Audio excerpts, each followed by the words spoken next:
This really is an extra pathetic story about Fox News. It broke, I believe, yesterday. According to David Folkenflik, which is a hilarious name, of NPR Media, Fox News had their public relations teams set up what's being described as, quote, sock puppet accounts on foxnews.com, and then what the employees of Fox News had to do was log into those accounts and respond to blog posts that were negative about certain stories on Fox. And their job was to argue in favor of Fox News and put pro-Fox rants. And also, if there was no negative coverage on a different blog, they should just put neutral comments, right?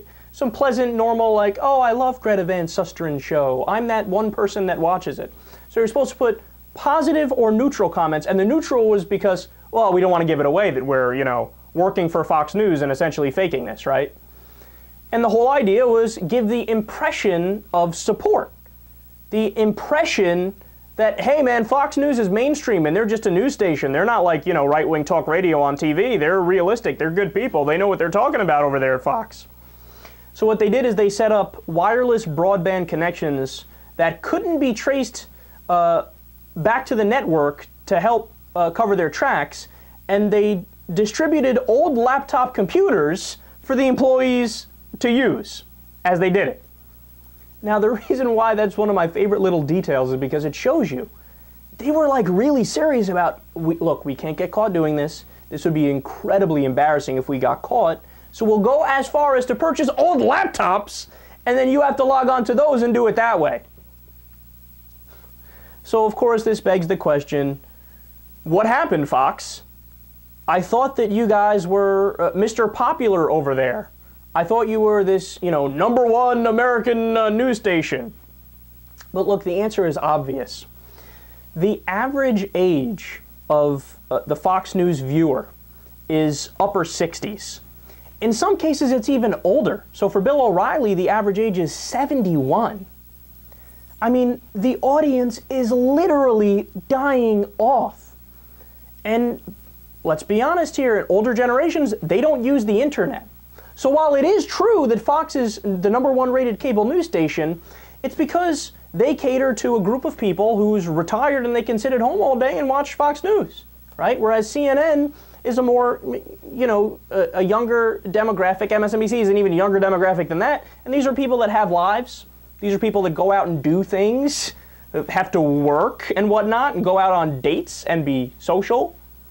And look, you could see it during the election season. So during the election and a lot of the debates, MSNBC was ranked #1. Now that's rare because they're usually ranked 3rd, they're usually ranked last.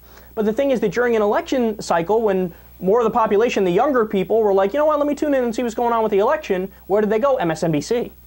So Fox News, it's a house of cards, dude. Eventually it's going to crumble. And also, by the way, they lost money, they bled money the first 5 or 6 years of their existence.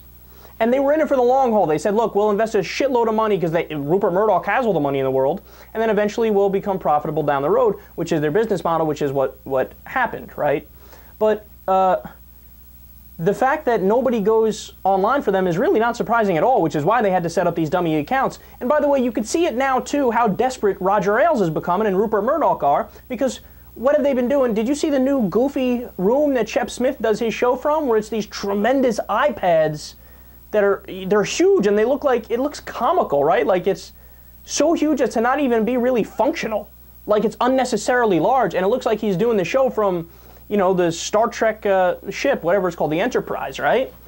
Dude, he's doing that to try to show young people like, oh yeah, see, we're cool and we're hip, we got these gadgets. You like our gadgets, kids? Hee hee. No, old man, we don't. Because your newfangled devices aren't going to attract people, aren't going to attract young kids, because they're not stupid. They know that you're lying to them and bullshitting, so they're not going to tune into you. Simple as that. So go ahead, get a couple more dummy accounts set up and see if you can't convince whoever. You're not convincing anybody. Who am I kidding? But go ahead, try to convince more people that all those pro-Fox rants are actual rants. I got bad news for you, man. There's like 38 people in the country that agree with Sean Hannity.